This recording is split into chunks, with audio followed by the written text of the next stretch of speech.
বন্ধুরা good morning. তো বসে তো পড়েছি রান্না বান্না করবো বলে। তো এখানে দেখো কি নিয়ে এসছে, কালকে নিয়ে এসছে, এটা অনেকদিন পর।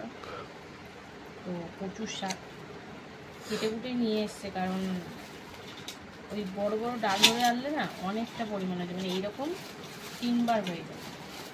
অল্প করে নিয়ে আসো, কেটে কুটেও দেবে, ঝামেলা নেই। এই যে এটা কিন্তু আমাদের একবেলা একদম হেসে খেলে হয়ে যাবে।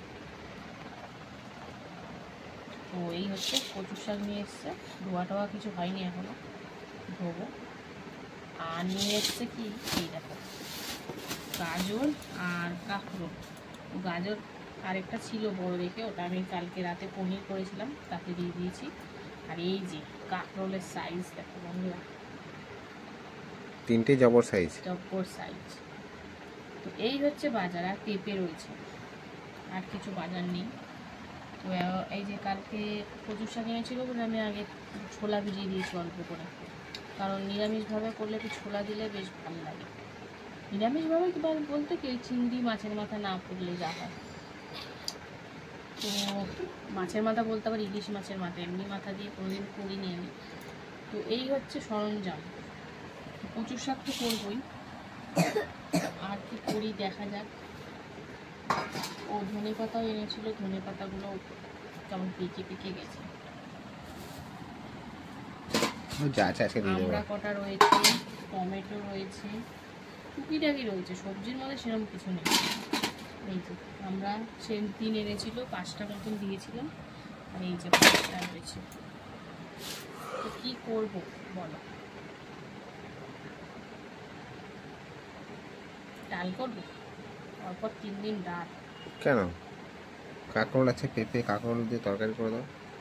তরকারি করবো, এই তো কচুর শাক আছে, তাহলে তাই করি বন্ধুরা। ডালটা আজকে আর করবো না, 2 দিন ডাল খেয়েছি। মেয়ের জন্য একটু আলু ফালু সিদ্ধ দিতে হবে, ও খাবে কি? যাই হোক চলো, আর কি করবো। আর দেখতে তো কালকে রেখেছিলাম, ওটা দিইনি, তরকারি করে দিই। এখনো কিচ্ছু বসাইনি, চালটা ভিজিয়ে রেখেছি। ভাবছি একদিকে কচুর শাকটা ভালো করে ধুয়ে ভাপাতে বসিয়ে দিই, আর ভাতটা ওদিকে বসিয়ে তারপরে সবজিটা কাটি, তাহলে কি ভালো হবে। কারণ কচুর শাক করতে তো প্রচণ্ড সময় লাগে জানো। এই অর্ধেক পেঁপেটাকে দিয়ে দেবো, আর একটা ছোটো দেখে পেঁপে দেবো, তাহলে মোটামুটি হয়ে যাবে তরকারি। কাঁকরোল দেখি একটা দিন আর 2টো দিই, সব দেওয়া যাবে না। ভাজাও খেতে হবে না, এত সুন্দর সুন্দর কাঁকরোল একটু ভাজা না খেলে হয়। তো পেঁপেটা বন্ধুরা একটু ছোটো ছোটো করে দিচ্ছি, নাহলে দেখবো আলু সিদ্ধ হয়ে গেছে, পেঁপে সিদ্ধ হয়নি। তো এই যে ছোলা ছাড়া করবো, বলছি ছোলা দিয়ে শুধু না, ছোলা ওতে দেবো আবার এতে দেবো, থাক শুধু তরকারি করবো। একটু সবজি মশলা আছে, বেশ ভালো লাগে কামাকা করে করলে, বলো। তো বন্ধুরা চলো দেখি, ভাবছি কচুর শাকটা আর ভাতটা বসিয়ে দিয়ে তারপরে বাদ বাকি যে কটা সবজি কাটার কেটে নেব, তো শেয়ার করবো, সঙ্গে থাকো। তো বন্ধুরা এই দেখো, সেই সবজি কাটতে হলো। ও বলছে তোমার তো কচুর শাক কেটেই গিয়েছে, তোমার আবার অত তাড়া কিসের, তুমি এই কটা সবজি কেটে তারপরে বসাও, কারণ ফ্যানটাও চলছে, কারণ এরপরে গ্যাস জ্বালালে ফ্যান বন্ধ করতে হবে। ও বললো কেটে নাও তারপরেই করো। যাই হোক, একটা ভালো হয়েছে কি কচুর শাকটা কেটে এনেছে বলে আমার কোনো অত অসুবিধা নেই, তাহলে একটু ঝামেলা হয়। আর আমি একটু কাটাকুটির ব্যাপার থাকলে আগের দিন রাতেই সেরে রাখি। তো যাই হোক, কাটাকোটা আছে বলে তাই ঝামেলাটা কম।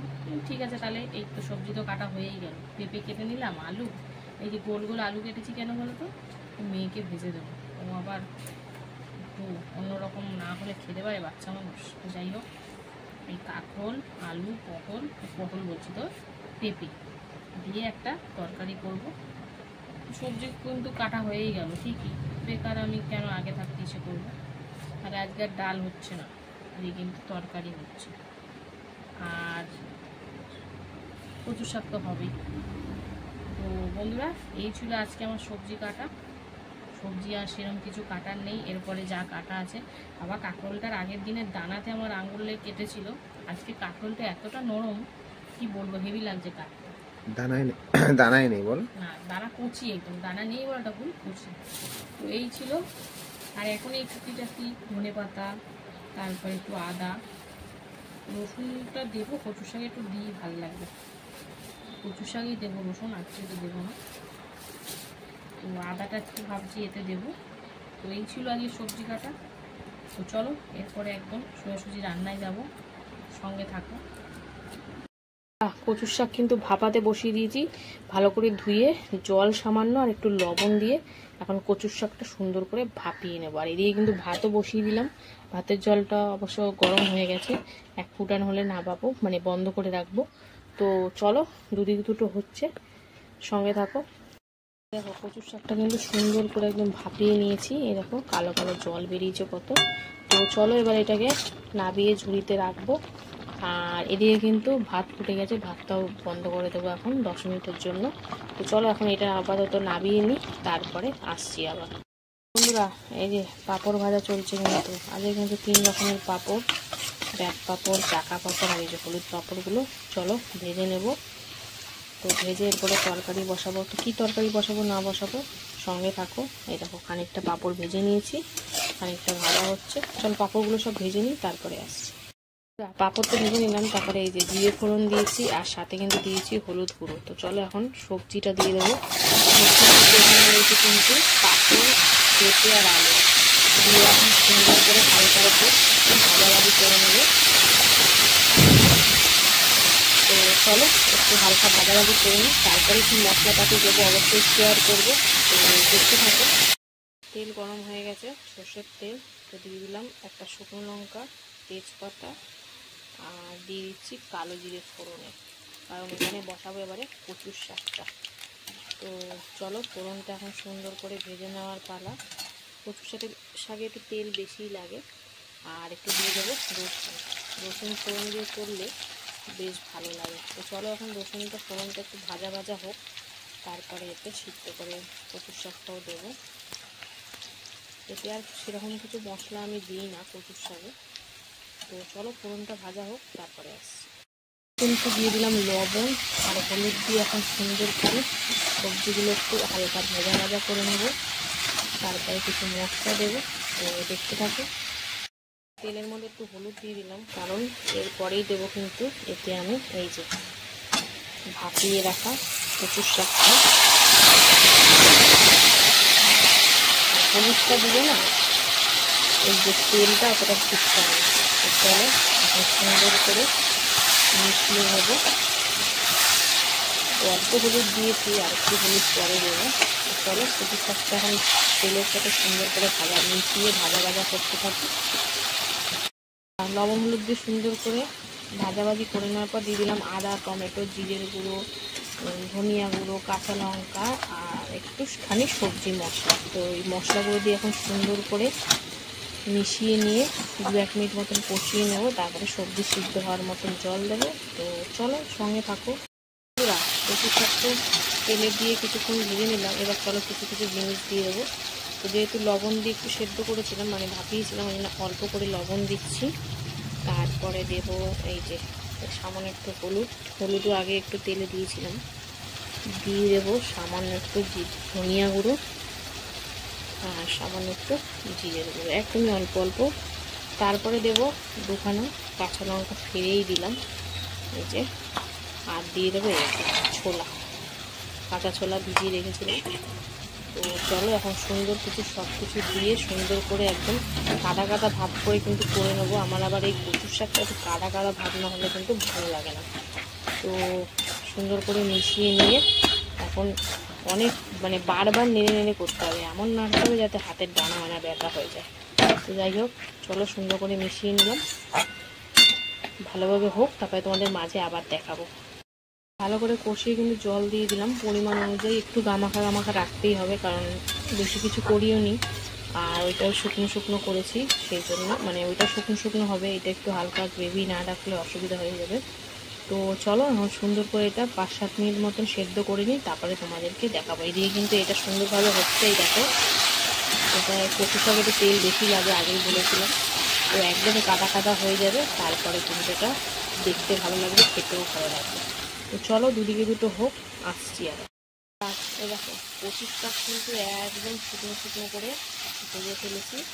তো এবারে নাবাবো, আর নাবানোর আগে একটু সামান্য চিনি দিলাম, একদমই অল্প, তাহলে কি শাকটা ব্যালেন্স থাকবে।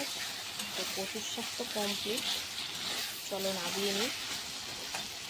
আর এইদিকে এই দেখো এই তরকারিটা আলু পেঁপে কাঁকরোল সব সুন্দর করে সেদ্ধ হয়ে গেছে।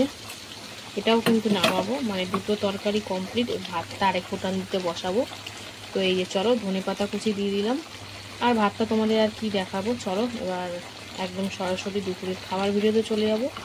সঙ্গে থাকো, দেখতে থাকো। হ্যালো বন্ধুরা, শুভ দুপুর। তো প্রতিদিনকার ন্যায় কিন্তু দুপুরে খাবার নিয়ে বসে পড়েছি। তো আজকে হচ্ছে শনিবার, মানে সপ্তাহের শেষ দিন। তো চলো আজকে মেনুতে কি কি আছে প্রথমে সেটা তোমাদেরকে বলে দিই। লাঞ্চ থালি তো প্রতিদিনকার ন্যায় একদম সুন্দর করে সাজিয়ে নিয়ে একদম বসে পড়েছি। তো এখানে রয়েছে ভাত গরম গরম, তারপরে নিচে এক টুকরো পাতি লেবু, এখানে রয়েছে কিন্তু কচুর শাক ছোলা দিয়ে অনেকদিন পর করলাম, তারপরে ছিল পেঁপে আলু আর কাঁকরোলের তরকারি আর পাঁপড় ভাজা। তো এই হচ্ছে আজকের একদম মেনু। তো চলো প্রথমে হচ্ছে তরকারিটা সাইড করে দিই, কারণ প্রথমেই খাবো কচুর শাক দিয়ে। অনেক দিন পর হলো, শুধু শুধু আগে একটু টেস্ট করে নিলাম। বন্ধুরা, আমি আর কচুর শাকটা এতটা সুন্দর হয়েছে আমি আর ঠিক থাকতে পারছি না, একটু লেবু ডলে নিলাম। আর অনেকটা ভাত কিন্তু আমি মেখে নিয়েছি, কারণ দারুণ হয়েছে, দারুণ। মানে অল্প জিনিস যে ভালো হয় এই হচ্ছে তার নমুনা, মানে খুব ভালো হয়েছে। আর অনেকদিন পর খেলে দেখবে সেই জিনিসটা বেশ ভালোও লাগে খেতে। আমার তো ভীষণ ভালো লাগছে, মানে ছোলা দিয়েই মানে দারুণ হয়েছে। তাহলে ইলিশ মাছের মাথা পড়লে কি হতো একবার ভেবে দেখো। যাই হোক, ইলিশ মাছের মাথা দিয়ে সেটা সম্ভব হয়নি। তো বেশ ভালোই হয়েছে টেস্টটা। তো বেশ ভালো খেলাম, মনে হচ্ছে যেন সব ভাত এইটা দিয়ে মাখিয়ে খেয়ে নিই। তো যাই হোক, চলো কচুর শাকটা দিয়ে খাওয়া কিন্তু কমপ্লিট। দেখতে পাচ্ছ বন্ধুরা কি অসাধারণ যে খেলাম, মানে ধারণার বাইরে। তারপরে এই যে আলু পেঁপে আর কাঁকরোলের তরকারিটা একদম পাতের মধ্যে ঢেলে নিলাম। আর এই যে কি কি আছে দেখো, সব সুন্দরভাবে লেবুর রস দিয়ে দারুণভাবে মেখে নিলাম। আর মেখে কিন্তু পাঁপড় ভাজা দিয়ে খাবো। তো বেশ এই তরকারিটাও দারুণ হয়েছে, একদম সিম্পলের উপরে, কিচ্ছু দিইনি, জাস্ট একটু আদা টমেটো জিরের গুঁড়ো ধনিয়া গুঁড়ো, মানে সব গুঁড়ো মশলা দিয়ে আর একটুখানি সবজি মশলা দিয়েছি। আর নামানোর আগে একটু ধনেপাতা, বেশ ভালো হয়েছিল খেতে বন্ধুরা, কি বলবো, মানে অসাধারণ। কিন্তু কচুর শাকটা নাম্বার 1 বন্ধুরা, যা খেলাম কচুর শাকটা দিয়ে। তো এই ছিল আজকে আমার খাওয়া দাওয়া। কেমন লাগলো ভিডিওটা অবশ্যই কমেন্টে জানিও, আর ভালো লাগলে কিন্তু অবশ্যই পাশে থেকো। তো চলো এখনের মতন টাটা, আবার চলে আসবো নেক্সট